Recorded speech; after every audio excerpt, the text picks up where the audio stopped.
अगस्त में तो आईपीओ की बारिश हो ही रही है और सितंबर भी काफ़ी इंटरेस्टिंग होने वाला है इन्वेस्टर्स के लिए। टेक्नोलॉजी से लेके हेल्थ केयर और लग्जरी फैशन तक हर एक के बाद एक कंपनी के आईपीओ होने वाले हैं। तो बिना टाइम वेस्ट किए चलिए देखते हैं 5 अपकमिंग आईपीओ जो आने वाले हैं मार्केट में कुछ ही दिनों पे और आपकी वॉच लिस्ट में जरूर होने चाहिए। And don't forget to check number 1 and 2। सबसे पहले बात करते हैं ESDS सॉफ्टवेयर सोल्यूशन की। ESDS एक टेक्नोलॉजी कंपनी है जो cloud computing, manage service, data centre infrastructure और सॉफ्टवेयर सोल्यूशन प्रोवाइड करती है।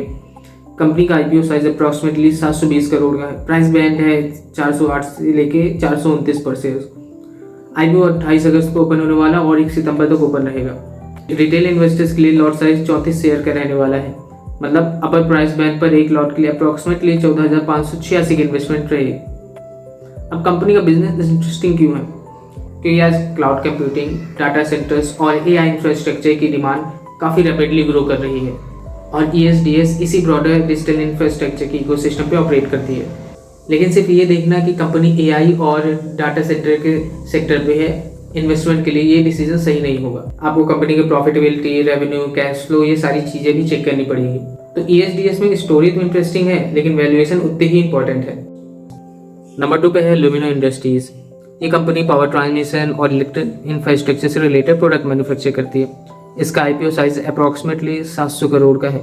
प्राइस बैंड है 78 से लेके 82 पर शेयर्स और आईपीओ 27 अगस्त से 31 अगस्त तक ओपन रहेगा और इसका लिस्टिंग सितंबर के बिगनिंग में एक्सपेक्टेड है। अब लुमिनो की स्टोरी एक ब्रॉडर थीम से कनेक्टेड है, इंडिया की ग्रोइंग पावर और इंफ्रास्ट्रक्चर रिक्वायरमेंट्स। जैसे जैसे इलेक्ट्रिसिटी डिमांड और इंफ्रास्ट्रक्चर का इन्वेस्टमेंट बढ़ता है वैसे वैसे पावर ट्रांसमिशन और इलेक्ट्रिकल इक्विपमेंट्स की डिमांड भी बढ़ सकती है। लेकिन यहाँ भी इन्वेस्टर को सिर्फ कंपनी का सेक्टर नहीं देखना है। इंपॉर्टेंट क्वेश्चन है कि कंपनी प्रॉफिट में है, कंपनी ग्रो कर रही है नहीं, कंपनी का रेवेन्यू कैसा है, ये सारी चीजें भी ध्यान रखना है। और सबसे इंपॉर्टेंट है आईपीओ किस वैल्यूएशन पे आ रहा है, क्योंकि एक अच्छी कंपनी भी एक्सपेंसिव वैल्यूएशन पे मिल रही हो तो एक समझदार इन्वेस्टर्स के लिए वो रेड फ्लैग हो जाता है। अब चलते हैं एक कम्प्लीटली डिफरेंट सेक्टर पे जो कि हमारा नंबर 3 पर्पल स्टाइल लैब्स। अगर आपने कभी पर्निया पॉपअप शॉप का नाम सुना है तो पर्पल स्टाइल लैब उसके पेरेंट कंपनी है। कंपनी लग्जरी फैशन सेगमेंट में ऑपरेट करती है और ऑनलाइन के साथ फिजिकल रिटेल प्रेजेंस भी रखती है। आईपीओ का साइज अप्रॉक्सीमेटली 680 करोड़ का है। प्राइस ब्रांड 546 से 575 पर शेयर है। आईपीओ 31 अगस्त से लेके 2 सितंबर तक ओपन रहेगा। क्योंकि अब लग्जरी फैशन में इंडिया में एक इंटरेस्टिंग कंजप्शन स्टोरी है। राइजिंग डिस्पोजेबल इनकम और प्रीमियम कंजप्शन के साथ लग्जरी मार्केट एक्सपेंड हो रहा है।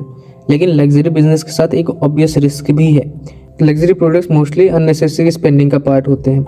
अगर कंज्यूमर स्पेंडिंग स्लो होती है तो प्रीमियम बिजनेस पर इम्पैक्ट हो सकता है। इसीलिए पर्पल स्टाइल लैब्स के केस में इन्वेस्टर्स को ब्रांड रिकॉग्निशन के साथ साथ revenue growth, profitability, cash flow और वैल्यूएशन भी चेक करना चाहिए। सिर्फ पॉपुलर ब्रांड होना आईपीओ का ऑटोमेटिकली अट्रैक्टिव नहीं बनाता। अब आते हैं अपने नंबर 2 कंपनी पे जो एक इंटरेस्टिंग हेल्थ केयर रिलेटेड है, रे ऑफ बिलीव्स। अगर आपने मॉम्स बिलीव रैप्ट का नाम सुना है तो ये उसी बिजनेस से कनेक्टेड कंपनी है। कंपनी ऐसे बच्चे जो न्यूरो डेवलपमेंट डिसऑर्डर से गुजर रहे हैं उनके लिए इंटरवेंशन और सपोर्ट सर्विसेज प्रोवाइड करती है। आईपीओ का साइज 125 करोड़ है। प्राइस बैंड इसका 227 से 229 पर शेयर रहेगा और आईपीओ 1 सितंबर से 3 सितंबर तक ओपन रहेगा। रिटेल लॉट साइज 62 शेयर्स का है। अपर प्राइस बैंड पे एक लॉट के लिए अप्रॉक्सीमेटली 14,818 की इन्वेस्टमेंट रिक्वायर होगी। इस आईपीओ की स्टोरी थोड़ी डिफरेंट है। ये ट्रेडिशनल हॉस्पिटल या फार्मास्यूटिकल कंपनी नहीं, ये स्पेशलाइज्ड हेल्थ केयर सेगमेंट पे ऑपरेट करती है और इंडिया में स्पेशलाइज्ड हेल्थ केयर सर्विसेज की डिमांड और अवेयरनेस धीरे धीरे बढ़ रही है। लेकिन इन्वेस्टर्स को यहाँ पास एक इंपॉर्टेंट बात याद रखनी है कि कंपनी कितना एक्सपेंडेबल भी है, ये मार्केट में कितना एक्सपेंड कर सकती है, इसकी कैपिटल रिक्वायरमेंट फिर क्या होगी। क्योंकि जब कंपनी किसी एक स्पेशलाइज्ड सेगमेंट को टारगेट करती है तो उसमें सबसे बड़ी दिक्कत आती है कंपनी के एक्सपेंशन की। सो ये चीज़ इन्वेस्टर्स को हमेशा ध्यान रखनी चाहिए। अब बात करते हैं इस लिस्ट के सबसे नंबर 1 आईपीओ की, purity jewels. As a name suggested company jewellery business में ऑपरेट करती है। इसका आईपीओ साइज अप्रॉक्सीमेटली 91.5 करोड़ का है जो कि अभी तक का सबसे कम है।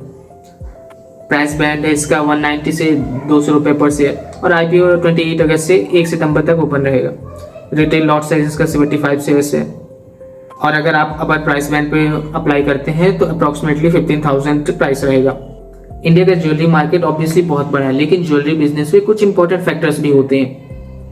For example margin, inventory, cash flow, डेप्ट, ऐसी सारी चीज़ें। और गोल्ड प्राइस भी ज्वेलरी बिजनेस के इकोनॉमी को इनडायरेक्टली इफेक्ट करते हैं। इसीलिए अगर आप प्रायोरिटी ज्वेल्स को एनालाइज करते हो तो सिर्फ ये देखना है कि ज्वेलरी मार्केट इंडिया पे बड़ा है, that's not going to be enough. Company उस मार्केट में कितना एफिशिएंसी से कम्पिटिट कर रही है, that's going to be more important. और ऐसे ही आईपीओ मार्केट को सिंप्लीफाई करके हिंदी में समझने के लिए आईपीओ को जरूर सब्सक्राइब करें।